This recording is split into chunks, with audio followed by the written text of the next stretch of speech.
All right, hello, welcome to Skagit Storytellers. Today I have Tessa, Nurse Tessa, here with me. That's what Hello. my daughter calls you, Nurse Tessa. I said Tessa's coming over, and she's like, Nurse Tessa? You're probably Nurse Tessa to everyone. Yeah, pretty much everyone. Everyone, like even your daughter's friends. Oh, yeah. Yeah, Yep. They are. that's so Totally funny. are.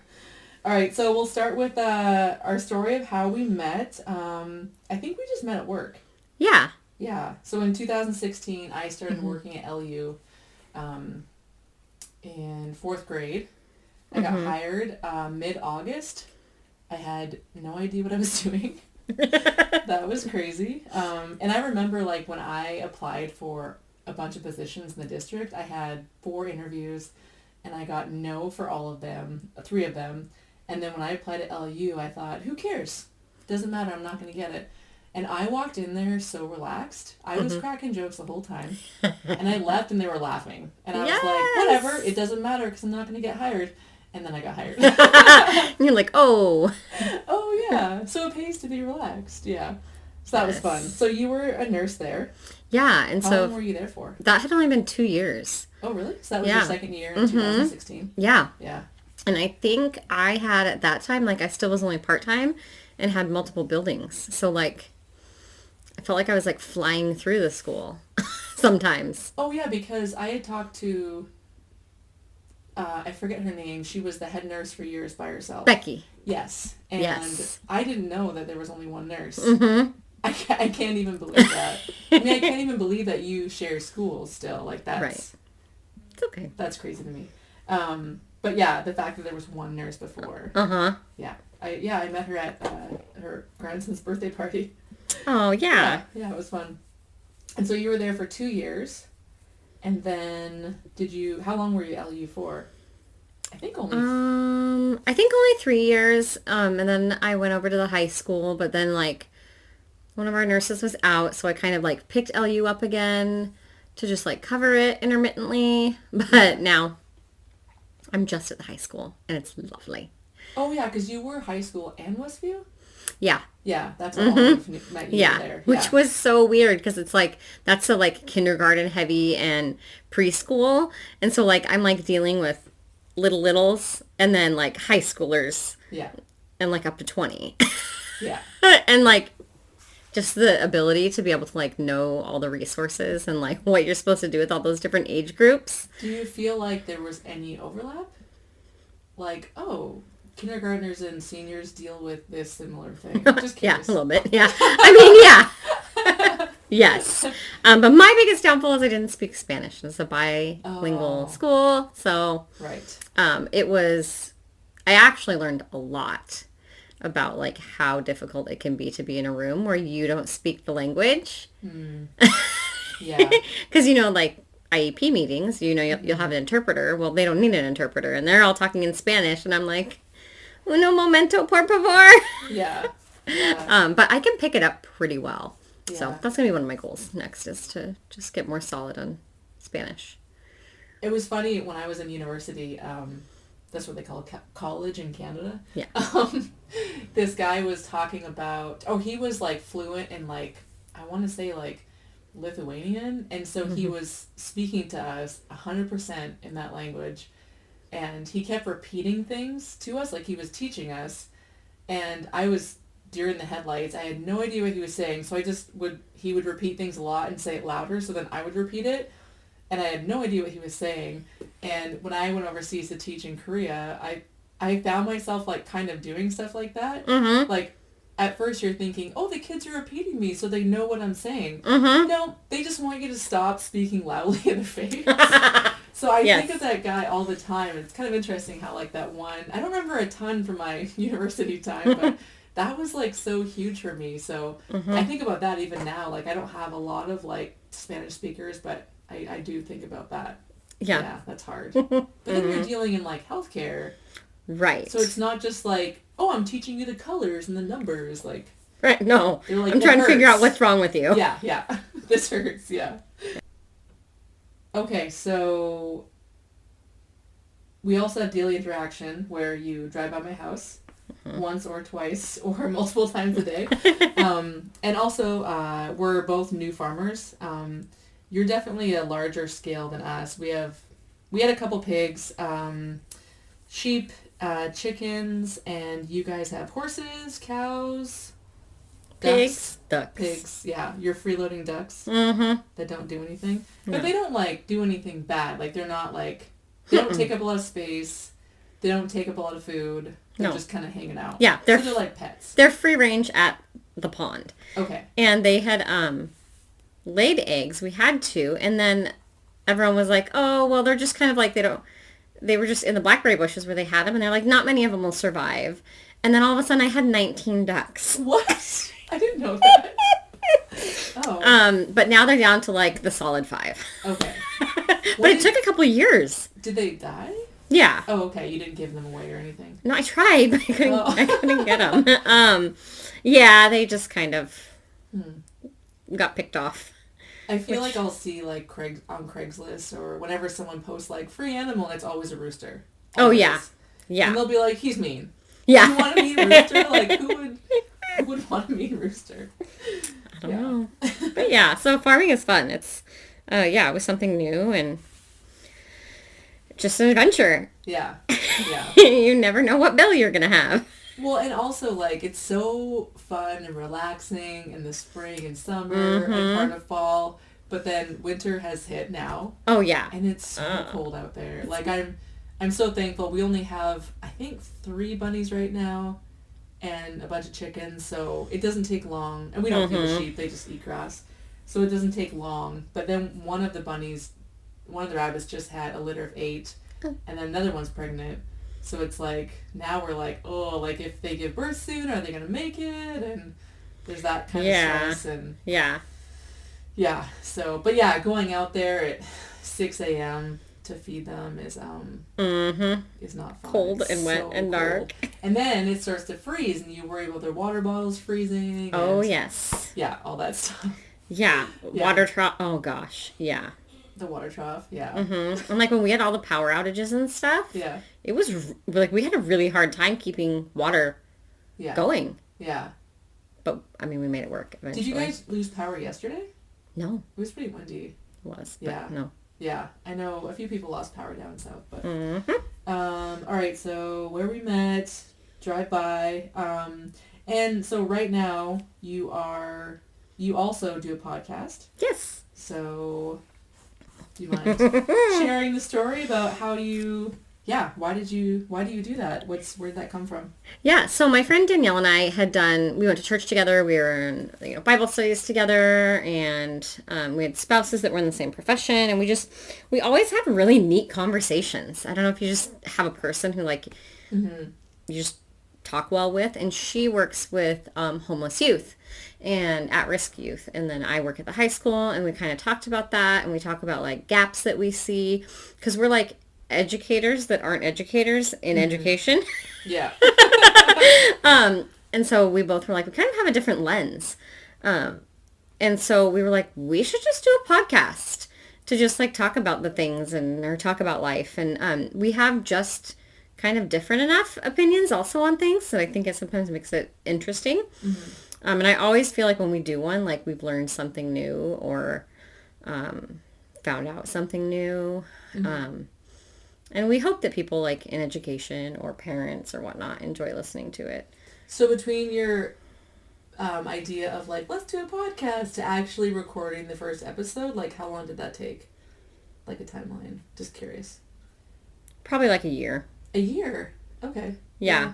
Because we were just talking about how like I've listened to your podcast, and while I say like, oh, it's great, Tessa, like I'm not even talking about the content, which is great. I'm just talking about Tessa said she was going to do a podcast and she's doing it.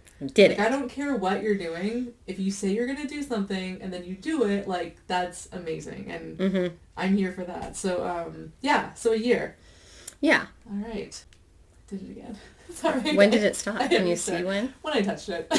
Oh. So we're having technical difficulties here. All right. So I want to talk about your program that you're doing. Your mental health for athletes. Yes. Is that a good way to Yeah. explain it? Yep. And I will say that when I listened to your latest podcast today with Danielle, you said something like, I don't know what I'm doing. I don't. And I was like, oh, I love that she just said that. Because you're like, I have this, like, I don't know, like, sometimes, like, when you post about it, it's like, oh, I have this program, and it's all Canva, like, / Pinterest. Oh, yeah. Pinterest pretty, and which is great. You need that. But then you were like, I don't know. Like, I love that. I don't know. So great. I'm like, I created a program, but, like, I don't know what I'm doing. Well, I had, like, a vision for it in one capacity, and it's just kind of morphed into something a little bit different, like, not really content-wise, but... Like, it's just kind of like doing a community needs assessment. Like, I was like, this is what I perceive I think I could present out there. And then, so, like, I was envisioning, like, working with whole teams and coming in and doing, like, 1 hour for 6 weeks to help them. And then I talked to some people and they were like, man, but what if it's far away? Are you going to drive for an hour every week? And I was like, well, no, because it's just going to be my community. And they're like, well, you're not thinking big enough then. Right. And I was like, oh. And then it was kind of like, okay, well, I could definitely chunk it in for like a camp. And then just do it all at a camp and just give the coach the materials to, like all the kids would have their materials and the coach could do every week. Right. But they could get like the gist of it from me. Yeah. And I was like, hey, I really like that. Or break it down into 2 sessions. And then people started asking me for one-on-ones. Yeah, I heard that. Yeah. And I was like, oh. Why not? I mean, yeah. And I told her, I was like, I haven't done a one-on-one, but I totally can. Yeah. The part that misses it, you know, like when you're teaching kids, there's like, you have to teach different ways. And so part of the ways that I teach kids are with games, like interactive fun games or like funny games that like solidify a point. And I won't get to do that with one-on-ones. Oh, so it's going to be more of just a verbal exchange. Yeah. And so... Well, would you ever consider, like, maybe having the parent be involved? Yes. Because yeah, the parent will need to, like... The parent has to be involved. Yeah, yeah. Yeah. So they can be part of your game, too. Yeah, they could be part of the game. But, like, they're mostly made... Well, like, I picked all team games. Oh, like a team. Sorry. Yeah, okay. I picked team games. So, yeah, it just keeps morphing. Yeah. But the content and like the research and stuff is like solid. Like it's just how I present it keeps changing. Well, in my head, I'm thinking like, well, like, because your daughter plays basketball, soccer, right? I was just thinking like, well, my kid runs and does rock climbing, not team, right? So say I'm like, hey, Coach Olive, like, you know, how could you sort of modify that to coach like an individual person? Yeah. You know? Yeah. So. And you still can't. I mean, you can because a lot of it is introspective and it's like communication with your parent is a lot of it. It's like talking about your values and why you want to do the activity that you're doing and balance and nutrition and like coming back from injury and believing in yourself. Like, and then there's a lot about working with teams, but I mean, you can really change that to working with any people. And you had talked to, in your podcast with Danielle about how, you know, like, and I'm all for this, like, grit and resiliency and, like, just keep going. But, like, there's times when, like, a captain can't lead, you know? Yeah. And so, like, that's when you need to stop and go. Like, I was thinking, like, okay, what's preventing you from being a leader right now? Let's talk about it. Right. Like, it's okay. Right. But let's, like, figure it out. Right. Yeah. So I feel like that's what we, a couple changes I made in my classroom, like, how can you write successfully? Like, what do you need? Like, obviously, like, pencil and paper. But, like, for some kids, like, using headphones just to block out kids talking or listening to, like, coffee shop music, it's been huge for them. Or, like, standing up while they write. Or, I don't know. It's really interesting, like, the different things you've been doing. So I was thinking it kind of applies to that, too. Yeah. Like, okay, you can't lead right now. That's fine. Nothing bad about that. But what's going on? Like, how can we get through that? Yeah. And do kids even know they have the space to do that? Like, oh no, I'm the captain, so that means every day I have to show up. Every day I have to do this. I have to, and you hear coaches say it, you know, you're consistent, you're da-da-da. Well, what if you're not consistent? Yeah. Like is it okay to pause Yeah. ask for help, and then be Right. resilient again. Yeah. Yeah. Or feel comfortable to say, no, I have a family event that's really important, and that's what I'm going to do. Because we should have balance. And so, yeah, those are some of the little conversation, like, cue cards I have. So when you go to, like, when we go to, like, people's houses, I always joke with my husband about how, like, don't tell people that you're an assessor, because then, like, they'll be like, check out my new deck. I'm like, don't show them that, you know? Yeah. And then I had a friend that worked in, like, fire protection, so they'd always be noticing, like, fire alert.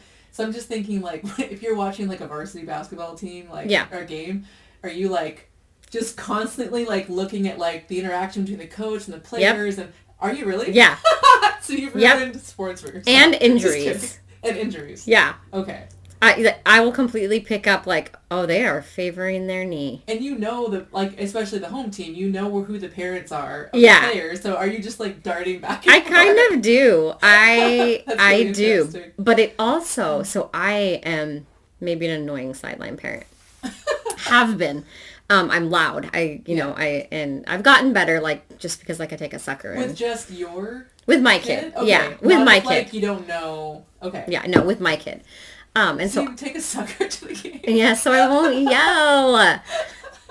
Just plug that right up. Right, I do. Plug it up. Funny. Especially because I played soccer, and so, like, I really get too engaged. But I've gotten better, and, like, we just had this whole basketball tournament, and I didn't really say anything. Yeah. Like, I just observed, and I could, I do, because, parents sit on the opposite side, so you can see the coach, and you can see the kids, and I do. I pick up on verbal and nonverbal cues, and I'm looking, and I'm like, huh. Yeah. Yeah. Huh. Mm-hmm. Yeah, because I was going to ask you if you played sports as a kid, and, like, does that kind of drive? Yes. Did that start your, well, between you as a kid athlete, and then your daughter is playing, you were like, wait a minute. I felt that when I was a kid. Yeah. Now I see. Did your oldest and youngest both? Yeah, they're have the same kind of, like, you notice things that you could help them with, like with their mental game. Oh yeah. Okay. Yeah. Well, so I did sports because I didn't have a good home life. So, like, I always wanted to be at sports. Yeah. And I was really good at sports. Yeah. Naturally athletic, and so I did dance, gymnastics, soccer, basketball, softball, all through middle school. And I danced and cheered and did some rec soccer in high school through college till I was, like, 24. Oh, wow. And I taught acrobatics for a little stint. And I realized that meeting, like, teens, athletics, sports, physical fitness is really mental. Yeah. For me, it was an escape. But it was something, like, I definitely wish there would have been more conversations. I think, like, I would have been able to place some of my competitiveness in a more healthy way. Yeah.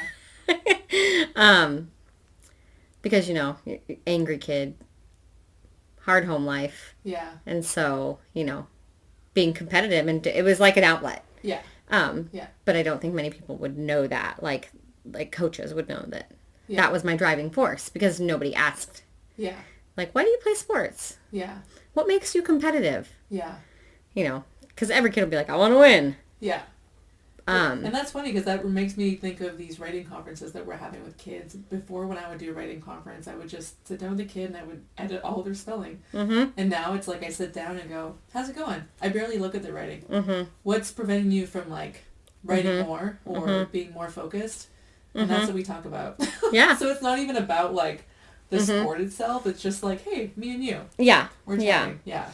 I have, with my girls, so their, quote unquote athleticism is like, I had a dancer, horse rider, track. Uh-huh. So, like, that sports arena, which was very much more individual sports. Mm-hmm. But dance was a group. And especially with dance and horses, there is a lot of emotions involved. Working with a living beast, and, sometimes they die suddenly, and sometimes, dance, you're bringing out a lot of different emotions. So we talked a lot about that. And I know her coaches talked a lot about that. So that was kind of one of those like starting points for it.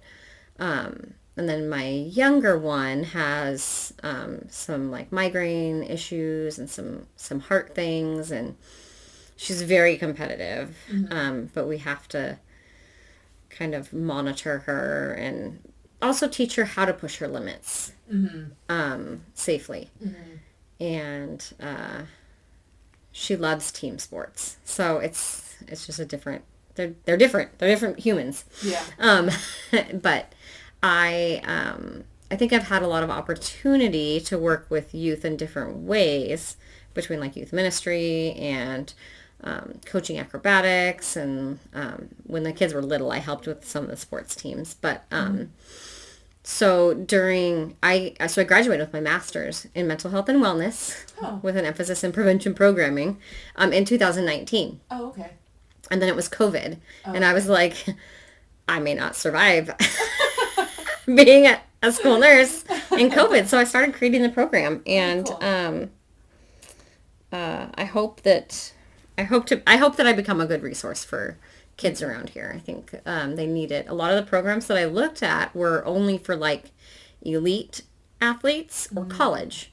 And if you're not talking about this stuff before they're 19 or 20, like you're a daily and a dollar short. Well, and I mean, I know my students are only 7, but I talk to them so much about like, guys, like you need to like struggle a little bit. It's okay. It's called productive struggle. You know, when we talk about, I mean, I talk about things that I listen to on podcasts for athletes. I'm like, hey, 7-year-olds need to hear this too. Like, yeah. They do. I've instilled this in Olive since she was like 3, and I can see it. Like, we were driving to school one day, and I'm like, I feel butterflies, Olive. And she's like, why? I'm like, you know, report card's coming up, and I'm just nervous about that. And she goes, Mom, remember we were watching the Dawn Wall, and Tommy Caldwell was on the wall, and he was waiting for his buddy to like traverse across this one hard part, and remember how we didn't give up? I'm like, wow, like, you listen to me. Like, that's really cool. Yes. So I think, okay, I'll just keep hammering these 7-year-olds, and, you know, eventually it'll stick. Actually, one thing that you mentioned on your podcast was, which I was like, whoa, like I didn't know. So whenever we talk about kids in sports, like I think like, I love that whole grade eligibility thing. Like, yes, keep them learning so they don't fail, and keep them in, because sports are so important because it keeps them on a good path, you know, away from drugs and alcohol. And you said that has nothing to do with it, and how some of the biggest binge drinkers are athletes. Yeah. Yeah. I don't know. I just never 44% of male athletes are binge drinking by the time they're in college. Yeah. And a third of the women. Yeah. I don't know. I didn't play sports in college, so I never thought about that. But yeah, that was kind of eye-opening to me. Like, yeah. So it's, when you're looking at risk and protective factors, it's, there's a lot of research out there from different avenues of it, but it definitely doesn't articulate with the way culture thinks of it. So it's like you think, okay, how can I keep my kid on the straight and narrow? Pushing them into sports might not be, like, what do we do? No, it's pressure. Yeah. Oh, the pressure. It's the pressure. Yeah. Or like if they hate it and you're making them do it, or I get it. I mean, right. Yeah. I mean that it would obviously be different for every kid. Yeah. But, we ask a lot of our kids when they're doing that kind of stuff, and like, do they have balance? Do they, you know, enjoy sitting and reading a book and maybe being quiet and not being around people all the time? And so I did ask a kid, one of my middle school athletes, I said, oh, are you going to play, I forget what sport it was, are you going to play this in high school? And they said, oh, no. We had a meeting about it, and they said, just so you know, you'll have 0 social life if you join this program. Like, the program is your social life. And I thought, well, I like that they were being honest. Like, that's good. But also, like, the kid I think he was really into, like, robotics. Oh, yeah. Like, he loved sports, but he loved robotics, too. And he was like, I can't. I just thought that was, I don't know. Like, is there a way we can change that? Or, like, I don't know. I mean... There is. Yeah. Yes. Less practice? Like, really, is that it? Like, just less time on the court? Right. Yeah. Yeah. I mean, besides that, what other option is there, you Right. know? I know with my daughter's soccer team, it's not like social, being social in it also, not just always being at practice. So like Yeah. some of the parents, well, a lot of us parents were really intentional about like, let's go out to pizza, let's go out skating or do a Oh, like swim with the party. team. Yeah, Yeah, yeah. which is Like still to with build the team, community. but it's social and they could invite another friend too. Yeah. And I think that was good. Like, let them be kids. Yeah. Because they're kids. Because they are kids. Mm-hmm. Yeah. Mm-hmm. All right. Oh, I was going to mention that when I coached middle school basketball, so I coached like a bunch of middle school sports, and it was so like eye-opening that, well, I shouldn't say eye-opening. One time this girl eye-rolled me, and I almost died. I mean, I think I was like maybe PMSing that day, but I was crying to my mentor. I said, I can't believe she did that. I'm the worst coach ever. And he was like, Liz, they don't even know who they are. Like, Mm-hmm. so that was because I had never taught that age. Mm-hmm. So I didn't realize that's what all middle school kids do. And my daughter was very young at the time. I loved when I coached varsity for one season, basically for 3 weeks until COVID hit. And all the athletes were so focused and they wanted to be there. And Mm-hmm. I got to pick my varsity girls from the big pool. And I thought, yes, like, this is where I need to be. Like, this is awesome. And then our first match was March 17th, 2020. And we couldn't have it because the world shut Yes. down. But it was really cool to see that glimpse of like, oh, this is what like, Mm-hmm. I want to say real coaching is. But then again, like, no one's going to get to varsity until they play Mm-hmm. younger. Yeah. So when I see Yeah. like all those parents like volunteering for like, Mm-hmm. younger leagues, I'm like, thank you. Like, Mm-hmm. these kids It's need a that lot so of bad. work. It's so much work. I think one of my friends, she said that they have practice at our school at like 7 p.m. on a Tuesday Mm-hmm. for like fifth graders because that's the only time slot. Yeah. So I'm like, Yeah. Oh, my daughter's soccer is 7 to 8:30, or it ends at 8:30. really? Like at the high school? At the college. Oh my gosh. And then basketball ends at 8:30. And then you drive home Mm-hmm. and then shower up, have something to eat, Yeah. and hopefully she's done her homework Yep. by then. Yeah. Luckily, she has that routine. Like Yeah, we kind of know I mean, it's been our lifestyle. exactly. She didn't just join Right. today. Yeah. Yeah. And dance was the same. Yeah. Like there until 9 o'clock and Yeah. had to learn how to balance. And so. Well, see, and as bad as like some, people might complain like, oh, this is like too much. Like CJ and I met in South Korea, and when we got there, I think it was that year when we were both there at the same time, 2007 or 8, the country just put in a law saying, okay, English schools have to close by, I think, 10 p.m. because some of them were open till midnight. So these Korean kids would go to, a lot of them would actually go to Bible study in the morning. Then they would go to school at like 7 a.m. They would go till 1. After school, they would go to Taekwondo school, science school, English school. I mean, you name it, everything. And they were just being bussed from place to place.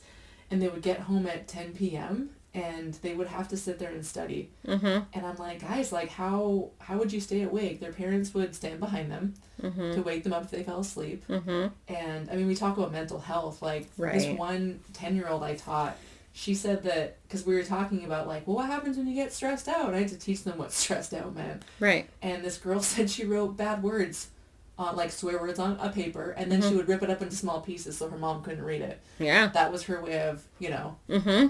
and it was so sad. Like, I mean, I guess the suicide rate for kids in Korea is really high because of all that stress. And they publish the results. They have tests 4 times a year. And they publish the results, or they used to. So they'd say, oh, at this school, here's all the scores. And so the kid at the bottom, he's going to get in trouble, right? His parents will be shamed or upset. Yeah. And I had once where this kid said he couldn't come to school because he had to go to a funeral. And I was like, oh, funeral for who? Like your grandpa died or something? And he said, no, my friend went swimming in the river and he drowned. why would he go swimming in the river? They don't do that there. So obviously he jumped in, and that was my first like sort of like acknowledgement of like the problem there. So I would tell my students like, guys, when I was a kid, I would get home from school, I'd have a snack, and then I'd like ride my bike to the candy store, and the kids were like, Yeah. oh, teacher, take me to Canada, you know. And so then when I got back, I remember I was working out at a gym in Edmonds, and I heard these ladies say something like, oh, there's, you know, whatever countries are beating us in math and science, and I snapped at them. I just said, do you know why? And I explained their schedule and all the stress on them. I said, that's why they're beating us in scores, because they have zero childhood. Right. And they were like stunned. They're like, And then they left. oops. I don't know if they went back, but yeah, that was like in my college on Vancouver Island. I remember there was like a group of like a big group of like Korean students, and they would have like crazy dyed hair, and they got kind of silly. And my friend said, it's because they're finally away from home. They're like actually acting like kids now. Yeah. Yeah. So that's like a whole new Yeah. world that I had never even known existed. So Yeah. kind of makes you think about like different cultures and what they deal with, and you know, it's not bad over here. You know, like I think we could all do better. Oh yeah. But yeah. Well, I was looking at some of the stuff about like the mental health rate and it was injury rate too.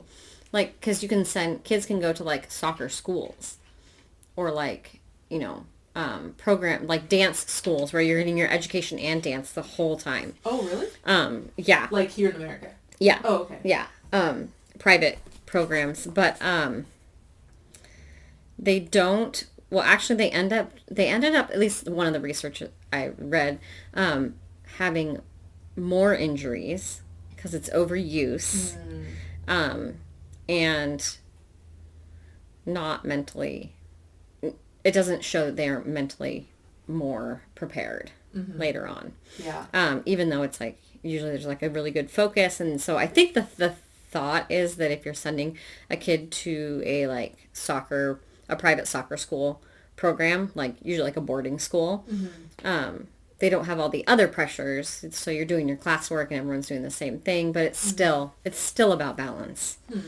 But if I find that research, I can link it.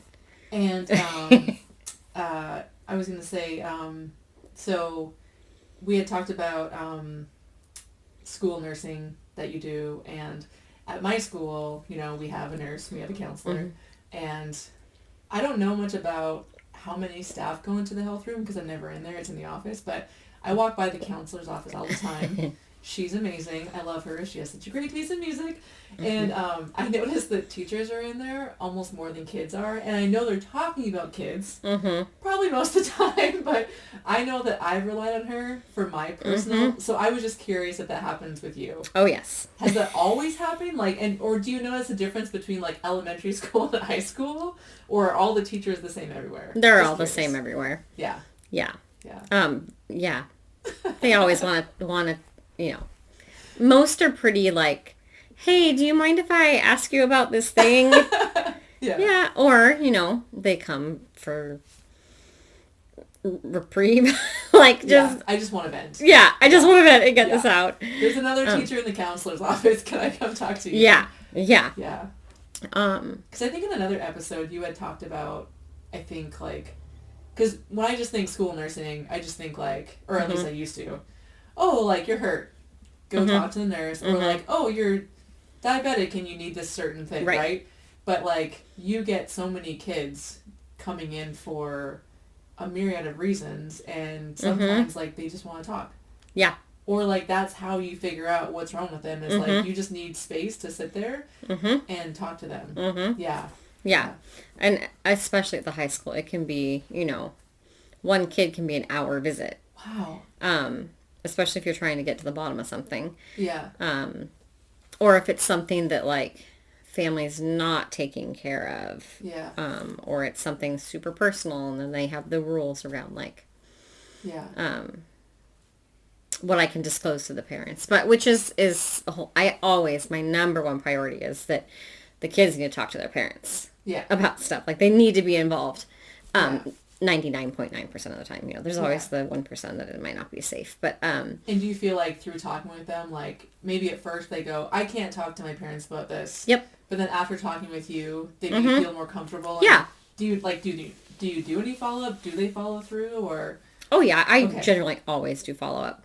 Yeah.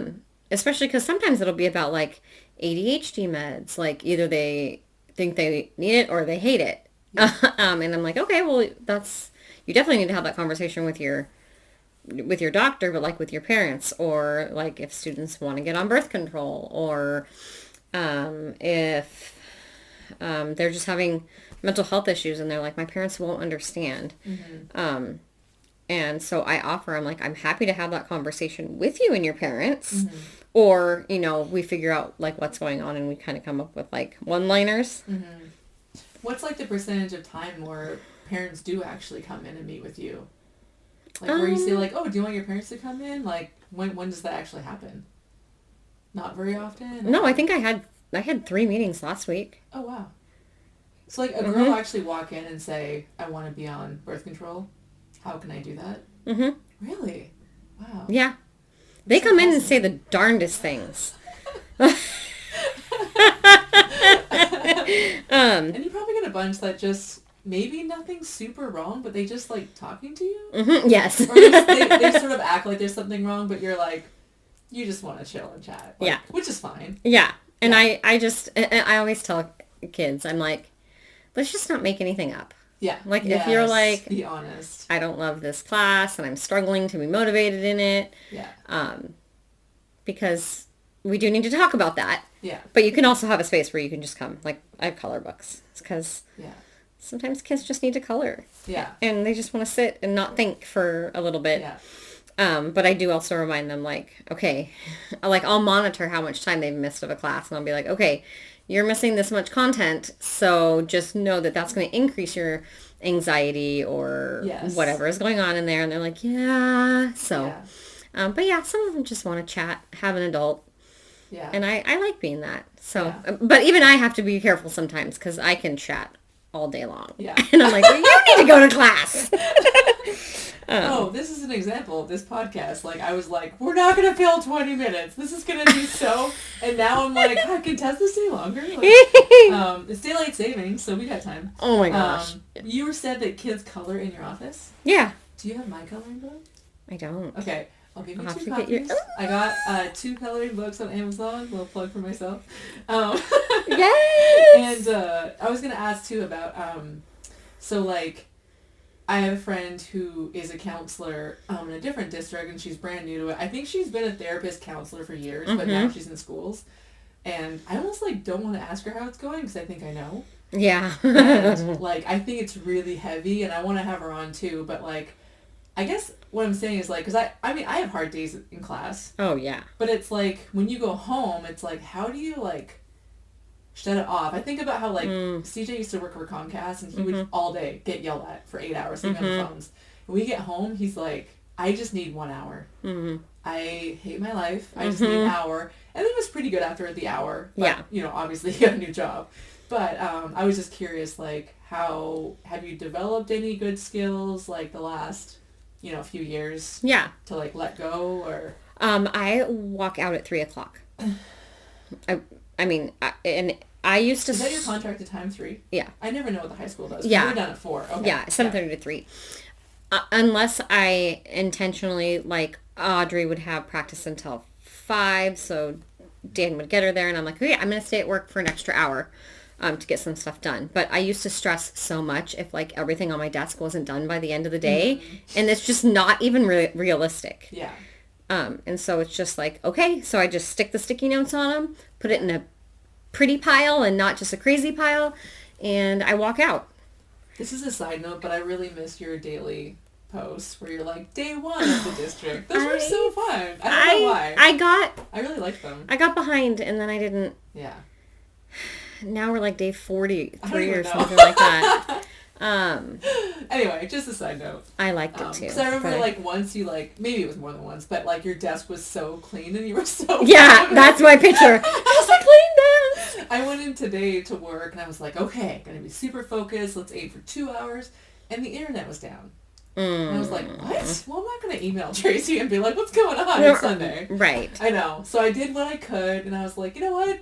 This is how it's supposed to be. Yeah. Yeah. It's fine. I got Monday. I'm set. No big deal. Oh, yeah. And I was going to ask, too, like, I forget who you do this through, but, because you're in a few different pockets, but what's the drug, pill turn-in program that you Drug Take Back Day. Yeah. What's that again? Yeah. So with Burlington Healthy Community Coalition and Rallying to Inspire Safe Environments in Cedar Woolley, there's a federal program, Drug Free Communities, and they host an event twice a year to take back drugs, to get them out of the house. Reducing addiction from a prevention matter, right. Not having drugs in the home. And it's any drugs. Yeah. Any medications. And, that's kind of another one of my little passions, and, it's easy. Yeah. But, they also do like lock bags for homes. And, I learned more about that actually, like talking with parents whose kids were, inpatient for mental health. They recommend locking up all medications and stuff like that all the time. Like it really should be, and then parents were like, well, what? I mean, you can get creative, but like you can just get a free locking bag from the community. I was just thinking, so when Olive went for her wellness check, I want to say 2 years ago was the first time they ever asked this. They said, are there guns in the home? Yeah. I don't think they had ever asked her that. And I was like, actually, yeah, because CJ hunts now. Right. And so they asked about the gun safe and stuff. But I wonder, like, they almost should ask, like, what kind of prescription drugs are in the home, really? Because those, Yeah. I don't know. That just makes me think about that. And then I was going to ask, too, I mean, I don't know if this could get into a bigger issue, but, like, the whole fentanyl thing that's coming out right now looks kind of scary. Am I right to be scared? Like, having a fifth grader, like, does that, like, I don't want to say, like, does that affect me, but, like, who is this affecting the most in our area, and who kind of needs to be on more high alert than, I don't know how to say that, like, more high alert than others, or what are you seeing or hearing, or? Kids have access to it. Yeah. I mean, high schoolers I know do. So high schoolers more than anything, you'd say? Yeah. Yeah. I think if you're attentive to who your kid hangs out with or the homes that they're at and that kind of stuff, you're probably good. I mean, it would be an odd happenstance if something happened, but yeah. It's just scary when you get that email and the drugs look like candy, and then it's around Halloween. And, yeah, I can't imagine that was actually an issue. I'd be curious. Well, I think like about, if anyone ever actually found any in Halloween candy. Yeah, and I'm not saying that like to dismiss all this or anything, but like I did when I did trivia in Concrete around Halloween, and one of my questions was, how many kids have been harmed by candy that was tampered by a stranger? You know, because you always, an apple with a razor in it, or like candy that was injected, right? And everyone's like, I don't know. I'm like, the answer is 0. Actually, if a kid ever is injured by candy, it's from someone they know. Right. Like a family member. Which is like, well, God, like now I'm like terrified. I don't know. So it kind of like, that was really interesting to read that, you know, like just these myths that like we buy into, and there's not it's a narrative. At all, and you should be scared of your family. Like that sounds bad, for it's a lot of reason. I mean, but we yes. Yeah, we won't get into that. But yeah, I mean, I think it's good to be aware of it. Know signs of it in case it's an accident. You know, accidentally got something on you or touched something. But that's always been a risk with like pain patches. Yeah. Because fentanyl comes on like patches that people could have, and oh really? Like I'm just thinking of like those icy hot patches that like, it looks like that, but like Shaq has those commercials, you know? like so like that. They're like clear and they have fentanyl on them, and if a kid touched those, I mean, it's absorbing the skin, and they could go into respiratory distress. If they touched it? Oh yeah. Oh, I didn't even know that. Yeah, don't touch it. Oh my gosh. So, but no, Oh, do I think you should I'm worry gonna about it? homeschool Olive from now on. No, but I mean, I think knowing the environment that your kid's in Yeah. is probably your best protective Yeah. factor. And just having the open communication Mm-hmm. with your kid and Yeah. yeah. Don't eat weird candy. Yeah. And kids do it all the not like little kids, but high schoolers sometimes. Yeah. I'm like, what are you doing? They're like, Well, and especially now, like, you know, there's where we are in Washington State, Mm-hmm. there's pot stores everywhere. Mm-hmm. And I'm sure their number one bestseller is like edibles, which are candies. And Yeah. like and they are in a lot of homes. and they just look like they're literally like candy. So it's like, oh, here's a gummy bear, like, you know. Mm-hmm. If someone opens up if someone hands me a gummy bear, I'm not gonna say, let me see the pack. Let me see what that like. I don't think I would ever ask. I'd just be like, sweet gummy bear, thanks. Yeah. So, yeah. I mean, I guess we know your environment. yes. Mm-hmm. Let's see. Family, sports, farming. Yeah. You wanted me to read my award-winning poem? Oh, yes. Oh, my gosh. I'm so terrible. No, you're I not. was like, Tessa, what are we going to talk about? And No. then she mentions her award-winning poem, and then I don't even mention it all. I'm like, well, we better wrap this up. No, I thought it would be a good, it would be a good ending. Uh, No, so there was a school nurse writing contest, and I was like, okay, one night, why not? had a little bit of wine and wrote a poem, and hit submit. And I won. I love it. And so yeah, we can just end on this one. So it's Was called it like a crazy prize or like just an acknowledgement? Was it published anywhere? yeah, it was published in the McGill Henry Street School Book, and I think it was published on their So we can link that website. in our notes. Yes, I Cool. think you can. And I won like a nursemaid bag and Oh, some cool. books That's and awesome. And stuff. when was this? 6 months ago? Oh, cool. Yeah, not Nice. long ago. Awesome. Let's hear it. So it's called What I Didn't Know. It says, I didn't know how many times I would hear a trembling voice tell me their child had cancer. I didn't know I'd be cleaning your self-inflicted wounds and would be the only one to say, I'm glad you showed up today. I didn't know you would overdose and die. I didn't know I'd be the voice for your family when a new diagnosis changed your life forever. I didn't know I'd be the first to know you were expecting and the first to share your joy. I didn't know I would be the relationship expert. I didn't know how much your parent would yell at me. I didn't know how much I would help you breathe and help you walk into class one more time. I didn't know I'd be the place you come to cry, to laugh, and just be. I didn't know you would get hit by a car. I didn't know how many times I would have to tell you that you cannot play in your last playoff game. I didn't know how much strength I had. But what I did know is that you matter, and you're so brave, you are so seen and heard. You are missed, and you change my life every day. Love, your school nurse. Wow. That's really good. It was really therapeutic for me. Wow. And those are all Real things. That Real you things. Went through. Wow. Mm-hmm. Yeah. I The think end. that's a... On that note, as I'm crying. Yeah. I'll share in another podcast why some of those things are more... Maybe I should have said trigger warning. Yeah, thank you. Thanks, Tessa. No, it's okay. I mean, you never know what's a trigger for some people, so it's fine. Yeah, thanks, Tessa. And honestly, like, I think there's probably 25 other things we could talk about, but that just means you have to come back. So, yeah. Yes. So you could be my most frequent guest. Let's just aim for that. Easy to drive over. Every time you drive by. Yeah. Hey, I'm driving by. Let's do one. All right. Well, thanks. And I'll put your podcast in the notes and your story or your poem and anything else. I guess your program. Do you have a website? That has I do, but I'm still working on... Yes, I do. We can link it, yeah. Okay, yeah. See, do you ever use Linktree? No, not I yet. love Linktree. It's free. It's so easy. And because I have so many different avenues like YouTube and the merch store and everything is just like a list. Okay. It's so great. And it's, like I said, it's free. So Yeah.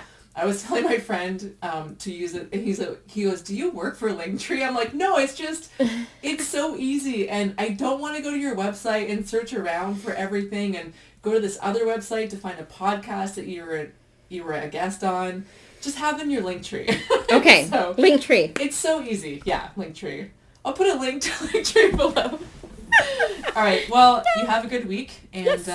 let's. Are you hoping for snow No. coming up? Because there's snow in the hills. Yes. It Yeah. was snowing at my house. I was gonna say your house is probably snowing. Yeah. I'm a huge fan of the 2-hour late starts. Mm-hmm. I don't know how that goes down at the high school, but I love it in the elementary level. Mm-hmm. I also don't have like a great vehicle in the snow. I can pick you up.